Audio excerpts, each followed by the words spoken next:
Merci. Magnifique. Ça commence bien, hein?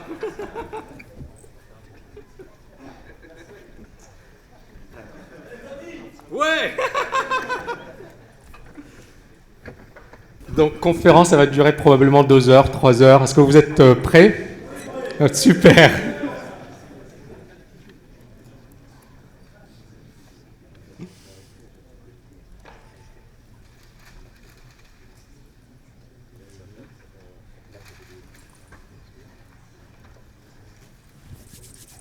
Alors, ça commence à quelle heure? Ah, normalement, c'est bon, hein? Excellent. Bon, alors, Donc, je suis désolé, je vais rester assis. Est-ce que vous m'entendez bien? Super, j'aurais préféré me lever, mais bon, je vais peut-être, voilà, ça va être un peu plus magistral, un peu plus sérieux, mais l'essentiel, c'est que le contenu soit là. Alors, tout d'abord, un immense merci d'être venus aussi nombreux du monde entier. J'ai des étudiants, alors, mais vraiment, c'est incroyable, qui viennent de tous les coins de la planète. Donc, ça me fait un immense plaisir d'être aujourd'hui là parmi vous et de partager avec vous cette conférence. Et je vais revenir aujourd'hui sur un thème que j'affectionne tout particulièrement, à savoir la psychologie des foules. Pour moi, effectivement, c'est un thème qui est d'une grande importance parce qu'il faut le savoir, sur les marchés, le plus important, ce n'est pas de développer des modèles extrêmement sophistiqués. Le plus important, encore une fois, c'est d'avoir une bonne connaissance de soi, mais également une bonne connaissance des marchés, de la psychologie des foules. Donc la conférence, elle se focalisera sur la psychologie des foules, mais également sur les indicateurs techniques. Pourquoi les indicateurs techniques?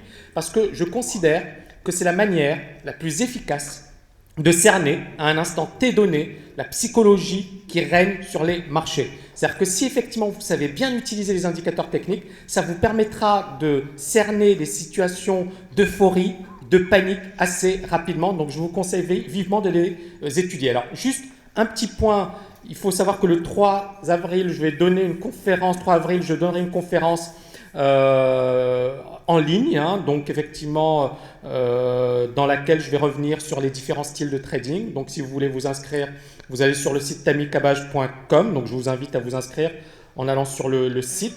Et cette conférence devrait durer 2 heures, donc ça me permettra également de répondre à vos questions. Alors là, rapidement, avant de commencer la conférence, j'ai envie d'introduire cette conférence en revenant sur Emmanuel Derman. Emmanuel Derman, c'est un quant, donc un quant, c'est un matheux qui est extrêmement célèbre aux États-Unis. Il a été le responsable des quants chez Goldman Sachs, donc grosse banque d'affaires. Et ce monsieur a écrit un livre en 2007, My Life as a Quant, mais également un autre bouquin en 2012, Pourquoi les modèles se comportent mal. Demain, je reviendrai un peu plus dans le détail sur le trading algorithmique, sur les robots, sur les points forts, mais également les faiblesses. Demain, je reviendrai sur comment construire un système de trading solide et comment justement il faut prendre en compte cette nouvelle donne. Parce qu'il faut le savoir, les marchés ont changé. D'accord? Si effectivement, il y a 10 ans, il y a 15 ans, c'était avant tout des traders qui travaillaient depuis manuellement, de manière discrétionnaire, aujourd'hui, on a de plus en plus de robots. Ces robots représentent parfois 50, 60, voire 80% des ordres transmis sur les marchés. Donc c'est considérable. Ça a un véritable impact. Maintenant, cela ne veut pas dire que l'individu n'a pas d'avantage. Mais pourquoi on a introduit les robots? Et je suis désolé de diverger légèrement, mais c'est important de comprendre tout ça. Parce qu'un robot, ça coûte rien. Il y a le développement, il y a les machines, mais il ne fait pas grève, il n'a pas d'émotion, il est sympa, et en plus, ça peut rapporter gros. Donc, à un certain moment, beaucoup de personnes ont commencé à développer des robots. Et je ne sais pas si vous vous rappelez, j'ai publié un article en 2007 pour une revue spécialisée dans les black box. Et on m'avait posé la question des black box. Qu'est-ce que vous pensez des black box? Et je leur ai dit, ça me fait effectivement penser au mythe de l'alchimiste. C'est-à-dire cette situation où il suffit de cliquer sur un bouton et d'avoir effectivement tout ce qu'on touche se transforme en or. Donc effectivement, ce mythe de l'alchimiste, c'était un petit peu ça pour moi les quants. Et donc, c'était ce que j'avais dit à l'époque. Et là, je reviens sur ce monsieur Derman. Qu'est-ce qu'il nous a dit, ce monsieur? Il nous a dit, et cette phrase, je la trouve magnifique. En physique, vous jouez contre Dieu. Dieu ne change pas les règles très souvent. En finance, vous jouez contre les créatures de Dieu, des agents qui vont valoriser un actif en se basant sur des opinions éphémères. Donc, des créatures de Dieu, donc effectivement des hommes ou des femmes, qui sont dominés par leurs émotions, euphorie, panique, etc. Et donc, ils vont se baser sur des opinions éphémères, c'est-à-dire qu'il n'y a rien de scientifique. Donc, le problème des modèles, c'est que ces modèles ont pensé qu'ils pouvaient utiliser des sciences exactes sur les marchés, et que ces sciences exactes allaient leur permettre d'anticiper tous les mouvements. Ces mathématiciens ont oublié qu'il y avait toujours ce facteur humain et qu'on pouvait très difficilement le modéliser. Très difficilement le modéliser. Autre phrase de ce monsieur: les économistes n'ont rien compris au marché, ils se trompent en essayant de mathématiser à tout prix des phénomènes humains. Et alors, pourquoi j'aime beaucoup ce qu'il a écrit? Parce que c'était ce que j'avais écrit en 2007. Grosso modo, je n'avais pas dit en physique vous jouez contre Dieu, mais c'était la même idée. Et il a écrit ça en 2012. Pourquoi? Parce qu'en 2007, les quants étaient tout puissants. En 2012, ils se sont pris de grosses baffes et on a dit vous êtes à l'origine de la faillite du système. Et il a expliqué que les quants n'étaient pas du tout à l'origine de la faillite du système et que ce n'étaient pas les quants, mais c'était les politiques économiques, etc., etc. Mais je reviens sur ce point pour une raison précise. La conférence porte sur la psychologie, sur les indicateurs techniques. Donc il est important effectivement de savoir qu'est-ce qui fait bouger les marchés boursiers et pourquoi les marchés montent et baissent. Quelles sont les raisons à l'origine effectivement des mouvements boursiers? Et est-ce qu'un algorithme va nous permettre de tirer avantage sur les marchés? Mais je reviendrai sur cet aspect, donc là c'est juste une introduction, je reviendrai sur cet aspect plus en détail demain, durant la conférence de demain soir. Je reviens rapidement donc un petit peu sur la psychologie des foules, juste pour vous montrer l'importance. Là, c'est un petit exemple d'introduction. C'est un professeur d'une grande école de commerce parisienne qui, à un certain moment, fait une bourde monumentale. On a le titre Renault qui perd 50% de sa valeur. Et ce prof de finance nous explique, il nous dit que c'est impossible, que les marchés ont fortement baissé et que, justement, si on se base sur les simples fondamentaux, et là, je reprends ses propos, il reprend la valorisation de Renault, il nous explique que Renault vaut 7,3 milliards d'euros en bourse, c'est-à-dire 2 années et demie de bénéfices, et il nous explique également que les usines de Renault valent 13 milliards d'euros, que les stocks de Renault avoisinent 7 milliards, donc si on prend les usines, si on prend les stocks, 13 plus 7 égale 20 milliards. Or, en bourse, Renault ne valait que 7,3 milliards. Nous sommes bien d'accord que Renault est sous-évalué. Donc si on se base uniquement sur les fondamentaux, il fallait acheter Renault. Et c'est ce que ce monsieur a dit sur BFM, mais également dans pas mal de médias à l'époque. Et également, je me souviens, dans une conférence, il y avait tous les étudiants et à la fin, il avait été applaudi, à la fin de sa conférence. Qu'a fait le marché juste après? Il s'est effondré. On est passé de 50 € à 10 €. C'est un exemple précis, mais il y en a plein d'autres, de situations où il y a des aberrations. C'est-à-dire que les fondamentaux vous disent une chose et le marché fait autre chose. D'accord? Et donc, si on ne comprend pas, si on n'a pas envie de comprendre que sur les marchés, il ne faut pas se focaliser sur les nouvelles, sur les fondamentaux, mais sur le marché en lui-même, on n'a rien compris. D'accord? Donc le danger, encore une fois, de la plupart des opérateurs, c'est qu'ils... Je ne sais pas si je peux bouger ça ou pas? Non. Bon, je vais le rapprocher. Alors, le problème, alors je suis désolé parce que je ne peux pas me lever. Donc, le problème de pas mal d'individus, c'est qu'ils ne comprennent pas justement que le plus important sur les marchés, c'est la psychologie des foules. C'est ce qui fait effectivement bouger un cours, à la hausse ou à la baisse. Donc là, en l'occurrence, on voit effectivement le titre qui baisse fortement. Et donc, moi, le petit conseil que j'ai envie de donner à ce monsieur, mais bon, je pense qu'il le sait, c'est qu'effectivement, il faut relire John Maynard Keynes, l'un des plus grands économistes du XXe siècle, qui dit la chose suivante. Est-ce que je peux le retirer? D'accord. Le micro est comme ça, je l'utilise. Ok. Et là, normalement, voilà, ok, parfait. C'est bon? Super, merci beaucoup. Bon, je suis un peu limité dans les mouvements, mais c'est pas grave.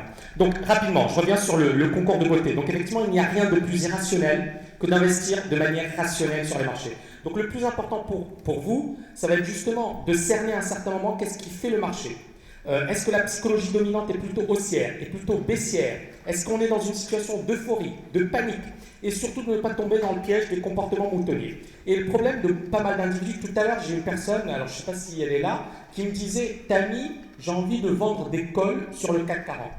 Et il m'explique « Tammy, le marché a déjà beaucoup monté, il risque de s'effondrer ». À la fin de la conférence, je reviendrai sur les perspectives des marchés et je vous dirai quels seront les éléments pour anticiper un crack, d'accord? Mais à la fin de la conférence, on a le temps.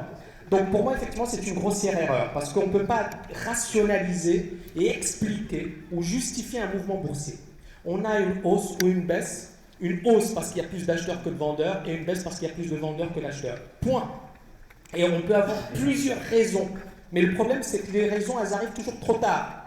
Or, pour nous, le plus important, c'est l'instant T. Qu'est-ce que je fais aujourd'hui? Qu'est-ce que je fais maintenant? J'achète, je vends, je reste à l'écart. Qu'est-ce que je fais? Donc il faut être capable de répondre à cette question. Et le problème, encore une fois, c'est que les individus tentent de rationaliser. Or, nous, on l'a vu ensemble avec les étudiants de la TKL, c'est qu'effectivement, parfois, il n'y a pas de logique, il n'y a rien à comprendre. Les marchés, depuis 2013, ne font que monter, et si on devait suivre effectivement les économistes, on aurait vendu depuis pas mal de temps. Donc le deuxième point, c'est justement quels sont les véritables fondamentaux des cours boursiers, quels sont les déterminants des cours boursiers. Je reviens sur cette phrase de Paul Krugman, prix Nobel d'économie en 2009, que j'apprécie tout particulièrement. Les économistes font rarement de bons spéculateurs, ils réfléchissent mal. Pourquoi j'apprécie cette phrase? Parce que c'est un économiste qui a eu l'humilité de dire qu'on ne comprend rien au marché, d'accord? Et les marchés, effectivement, ont une logique qui n'est pas celle des économistes. Donc, comme je vous l'expliquais, on a ce professeur d'économie qui nous dit, voilà, Renault est sous-évaluée, elle est sous-valorisée, il faut l'acheter. Le marché s'est effondré. Or, un bon trader n'aurait jamais acheté ce titre. Donc effectivement, quels sont les véritables déterminants? Là, je reviens sur une expérience rapide réalisée par 3 économistes américains, Smith, Suchanek, Williams. C'est une expérience extrêmement célèbre. Dans cette situation, on donne aux individus la valeur fondamentale. On leur dit, voilà, ça vaut tant. La valeur fondamentale, c'est-à-dire la véritable valeur d'un actif financier, est de 100 et le cours boursier est de 100. Dans un monde parfait, donc on a normalement des individus qui sont rationnels, qui prennent les meilleures décisions, le cours aurait dû faire du surplace. Aucun acheteur, aucun vendeur. Pourquoi? Ça ne sert à rien. Le cours est bien valorisé. Qu'est-ce qui se passe? Dans un premier temps, on assiste à une bulle spéculative, et dans un deuxième temps, on assiste à un krach boursier.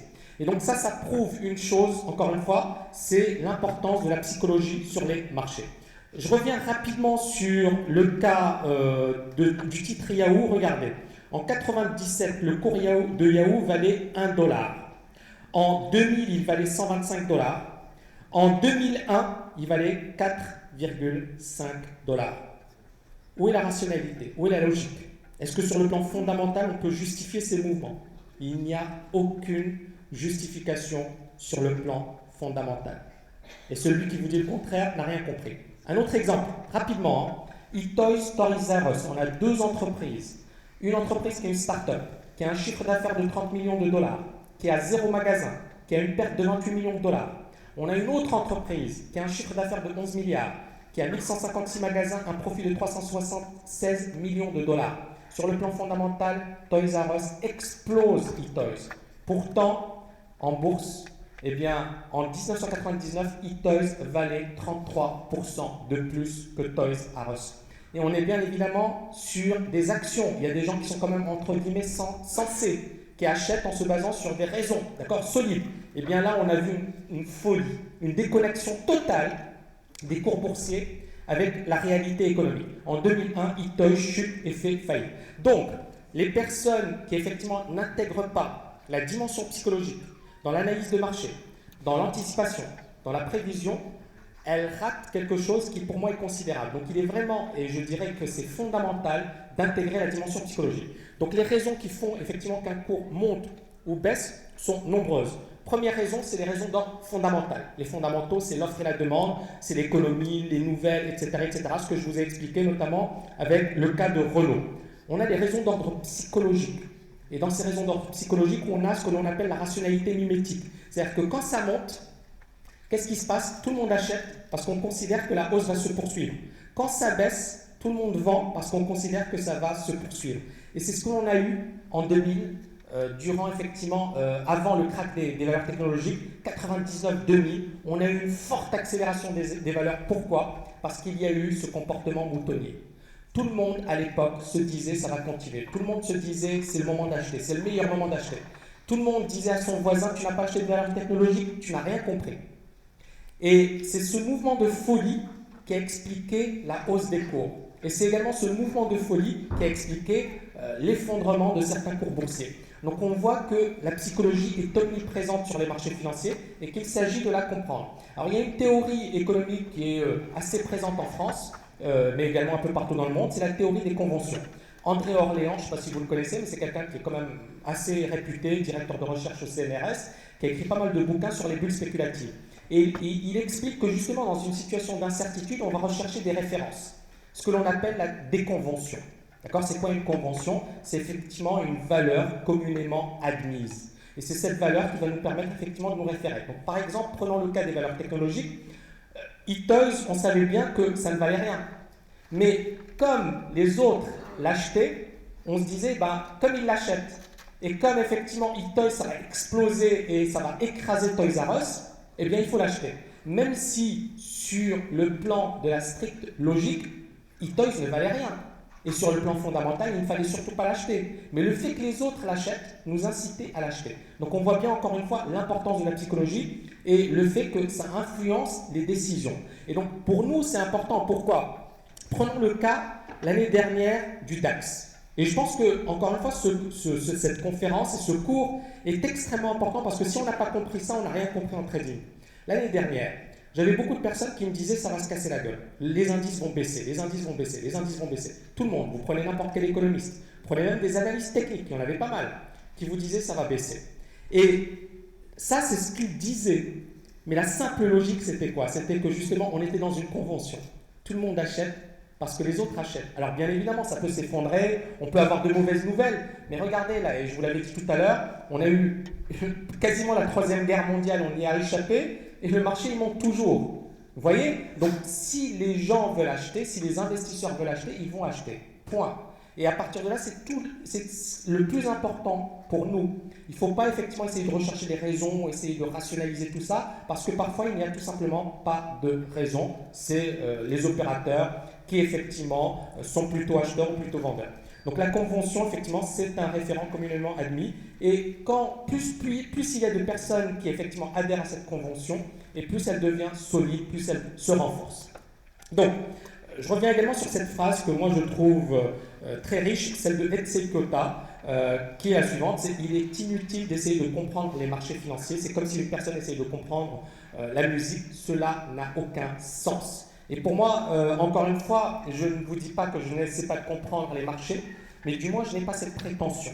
Je sais qu'il y a effectivement des mouvements qui vont totalement nous échapper, qu'il y a des mouvements qu'on ne va pas comprendre, et que pour nous, le plus important, ce n'est pas d'essayer de comprendre ce que fait le marché, c'est de savoir comment on va intervenir dans tel ou tel cas de figure. Encore une fois, on a l'humilité de se dire que le marché peut nous échapper totalement, qu'il peut vivre sa vie, et que notre objectif, c'est de ne pas être piégé par cette opinion, mais au contraire, de se dire, le marché peut faire ce qu'il veut, et il est libre de le faire.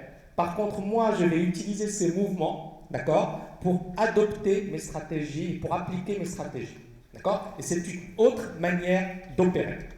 Donc,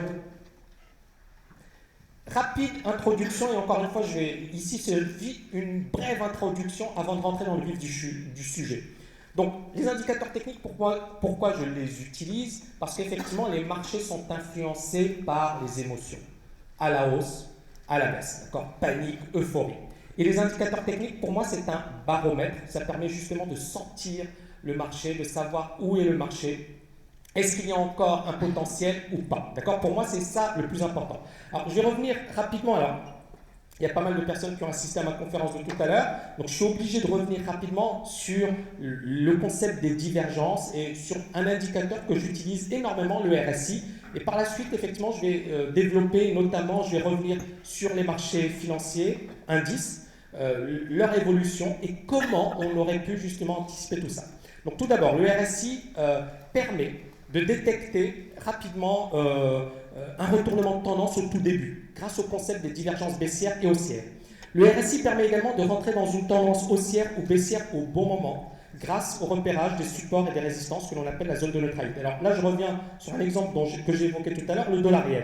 Ici, on voit une situation où le dollar yen, effectivement, progresse, d'accord? Vous le voyez ici. Donc là, on a effectivement une progression du dollar yen.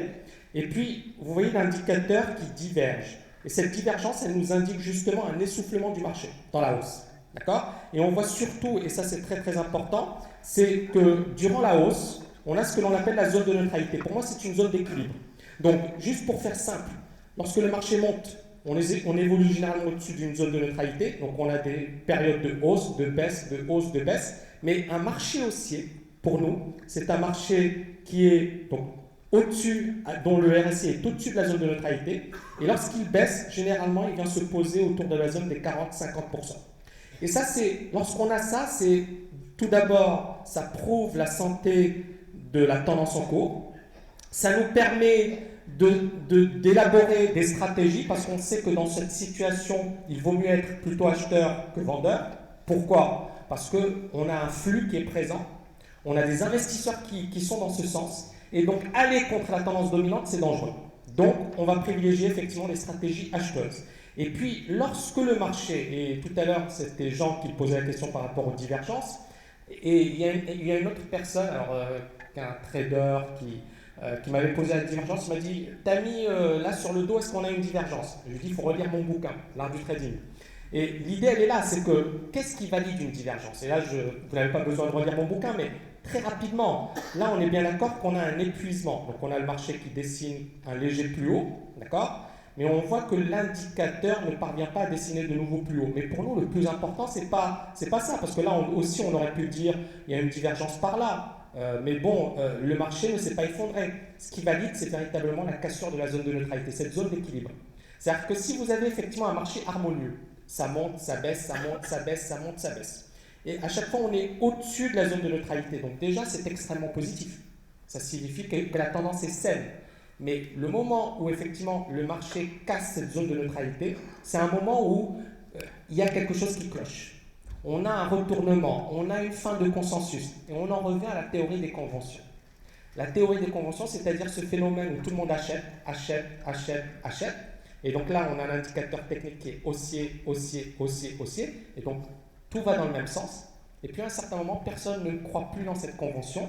On a un renversement de convention. Et pour nous, ça va être la divergence baissière. C'est-à-dire une situation où le marché s'essouffle, où on casse la zone de neutralité. Et là, on a une baisse. Et là, vous voyez, on a une baisse, un rebond, et puis une forte baisse.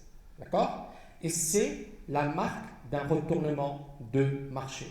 Et c'est ce que j'attends moi sur le DAX, c'est ce que j'attends sur le S&P, c'est ce que j'attends sur le Dow depuis l'année dernière pour envisager quelque chose. Et c'est ce que l'on n'a jamais eu. Et depuis l'année dernière, le marché monte, monte, monte de manière harmonieuse.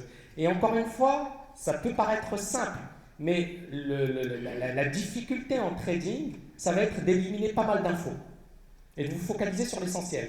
Qu'est-ce qui m'intéresse sur les marchés? Qu'est-ce qui va me permettre d'être concentré? Où sont les meilleures opportunités? Où sont les situations où il y a de faibles probabilités? Et vous voyez encore une fois qu'on va essayer d'éliminer tout le superflu et on va se focaliser sur l'essentiel. Et donc pour moi, avant même d'envisager quoi que ce soit sur les marchés, si vous ne faites pas une analyse, si vous ne prenez pas de recul par rapport au graphe 5 minutes, ou 300 ticks ou 50 ticks, vous êtes foutu. D'accord? Donc il est extrêmement important de prendre du recul par rapport au marché, de prendre de la hauteur. Donc on est bien d'accord que dans ce contexte, il fallait être plutôt acheteur sur le dollar yen, et dans ce contexte, il fallait être véritablement vendeur. Autre chose, le marché nous donne toujours le temps de prendre nos décisions et de nous positionner. Alors je le sais parce que certains étudiants sont impatients parfois. Ils disent Tami, j'ai pas eu de point d'entrée. Je leur dis on attend. Alors parfois on en a, parfois on n'en a pas. Mais souvent lorsqu'on patiente, on en a un point d'entrée. Et un point d'entrée, c'est un point effectivement où il y a un faible risque. Là, en l'occurrence, regardez, dollar yen qui baisse fortement, puis qui rebondit.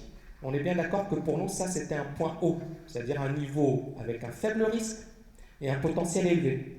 Pourquoi? Parce qu'effectivement, on a la confirmation d'une tendance baissière, on a un rebond, on a une situation où justement beaucoup de personnes se disent oh, la baisse est finie, je prends mes bénéfices. Donc là, il s'agit avant tout d'une prise de bénéfices et puis un retournement. Et pour nous, ce sont les mouvements les plus explosifs. Et donc, encore une fois, tout votre travail consistera à avoir une bonne analyse, élaborer une bonne stratégie et attendre le meilleur moment pour vous positionner. Pourquoi je vous dis ça? Parce que le danger, encore une fois, c'est de se positionner trop tôt. Le danger, c'est d'anticiper un mouvement. Le danger, c'est de se dire, je vais rentrer parce que j'ai mon instinct qui me dit que ça va se retourner. Non, il faut juste attendre patiemment que le marché vous donne effectivement les meilleurs niveaux pour se positionner. Je reviens ici rapidement sur le crack du Nasdaq en mars 2000. Vous voyez, on avait également un point haut. Le marché, regardez la zone de neutralité, il se pose, et à un certain moment en avril, on casse. Vous voyez, on baisse, rebond, baisse, rebond. Voilà. Et donc là, on avait un premier point d'entrée, deuxième point d'entrée, troisième point d'entrée. Et encore une fois, tout le monde, 99, et encore une fois, et là c'est une convention énorme. J'étais à l'époque, je travaillais dans un cabinet d'analyse technique, et à l'époque, 99% des analystes financiers de Wall Street étaient acheteurs. 99%. Moi, je me souviens, j'allais dans les rues, donc sur les kiosques de journaux, on voyait en grand, il faut acheter Alcatel. Les journaux financiers qui disaient acheter Alcatel. C'était le plus haut. Hein. Acheter, c'est le moment. Et le marché, qu'est-ce qu'il nous avait fait à l'époque? On a eu une divergence et on a cassé la zone de neutralité. Et ça nous donne quoi comme info? C'est la fin de la convention. D'accord? Tout le monde croyait que les marchés allaient monter, mais effectivement, lorsqu'on a une divergence qui est validée, c'est le signe que le marché va se retourner et qu'il faut effectivement sortir de sa position. Donc encore une fois, vous voyez l'importance, et je dis bien l'importance de comprendre la psychologie. Donc tant que le marché ne nous donne pas, par exemple là sur les indices, moi je n'hésiterai pas à vendre si le marché nous donne des signes de faiblesse. Pour l'instant, il ne nous en donne aucun. Et moi je pensais, alors il y a 2 semaines, hein, avec tout ce qu'on a eu comme événement, je me suis dit là c'est bon, on va voir le crack. Mais on ne l'a pas eu, et on ne l'a toujours pas eu. Donc encore une fois, ce que je veux dire c'est que si vous avez une bonne stratégie, une bonne approche, vous pouvez effectivement détecter ces mouvements puissants, mais il faut avoir le courage d'attendre et la patience d'attendre. Un autre exemple dont j'ai parlé tout à l'heure également, c'est le titre Vivendi. Donc on voit un marché effectivement qui progresse, et à chaque fois vous voyez cette zone de neutralité, zone de neutralité, zone de neutralité. On vient se poser sur ces points bas. Et ça, c'est extrêmement puissant. Et vous savez que juste après, effectivement, le marché a cassé la zone de neutralité et s'est effondré. Mais on était également dans cette convention. Je ne sais pas si à l'époque vous vous en souvenez, on avait Jean-Marie Messier et surtout, tout le monde achetait Vivendi. Tout le monde achetait Vivendi et tout le monde disait c'est la valeur qu'il faut avoir en fonds de portefeuille. C'est la valeur qui va me permettre de payer ma retraite. C'est la valeur qui va me permettre de payer ma retraite. Et juste après, Vivendi s'est effondré. Et une analyse très simple nous aurait permis de nous dire c'est fini, on passe à autre chose. Donc encore une fois, la psychologie des foules et les indicateurs. Pourquoi je parle des indicateurs techniques? Parce que premièrement, c'est important pour nous de connaître quel est le sentiment dominant, et donc on voit bien que ici, une analyse très simple de Vivendi nous permet de déterminer que le marché est haussier. On est bien d'accord? Et autre point important, c'est que le jour où le marché va casser cette zone de neutralité, ça va être beaucoup moins bon, d'accord? Et donc, encore une fois, de manière très simple, on détecte avec ce graphique la tendance, la convention dominante, les investisseurs, donc l'idée qui domine sur les marchés, et le niveau sur les indicateurs qui va nous permettre de dire c'est la fin. Le marché va se retourner, d'accord? Donc ça, c'est très très important. Donc, dans une tendance haussière, donc effectivement, la zone de neutralité se situe autour de 40-50%. Dans une tendance baissière, la zone de neutralité se situe autour de 60-50%. Donc ici, je reviens sur un autre exemple, et c'est un exemple qu'on a vécu en 2008. Donc c'est le plan Paulson, soutien massif au marché. Alors là, on a le 20 septembre, donc on a un plan massif. Bush et Paulson, à l'époque c'était ministre de l'économie, et qui annonce à l'époque la proposition de racheter des actifs toxiques des banques à hauteur de 700 milliards de dollars. On peut dire que ce n'est pas rien 700 milliards de dollars. Hein. Il y a plusieurs pays africains qui font pas 100 milliards de dollars par an de PIB. Hein. 700 milliards de dollars, c'est colossal. Et puis, le Dow Jones, à l'époque, valait 11 500. Qu'est-ce qui s'est passé juste après? On a eu un effondrement du marché, d'accord? Et le Dow Jones qui vaut 9 500. Donc effectivement, un marché qui baisse fortement, alors qu'on valait 11 500, qui s'effondre, et puis effectivement, qui réagit mal face à cette nouvelle. Pourquoi je vous parle de cet exemple? Parce que c'est une nouvelle qu'on peut considérer comme positive. Et dans une situation, encore une fois, où vous avez une nouvelle positive et le marché réagit négativement, ça veut dire quoi? Ça veut dire que la convention qui est partagée, elle est baissière. Les opérateurs sont baissiers. Point. C'est pour ça que le monsieur tout à l'heure qui m'a dit « je veux vendre un call sur le CAC 40 » et qui me dit « bon, les marchés ne vont pas continuer à monter », je lui dis « je n'en sais rien ». Et je peux vous dire que jusqu'à l'heure d'aujourd'hui, je ne sais pas ce que va faire le marché. Mais j'ai une analyse, j'ai une stratégie et j'attends le meilleur moment pour être acheteur ou pour être vendeur. Et c'est véritablement comme ça que j'opère. Mais vraiment, et je pense que mes étudiants ne vont pas me contredire. Donc on a ici un effondrement, le Dow qui vaut 9 500. Et là, vous voyez le 8 octobre, très très important. On voit cette baisse, forte baisse du marché, et puis on a 7 banques centrales qui décident de baisser leurs taux en même temps.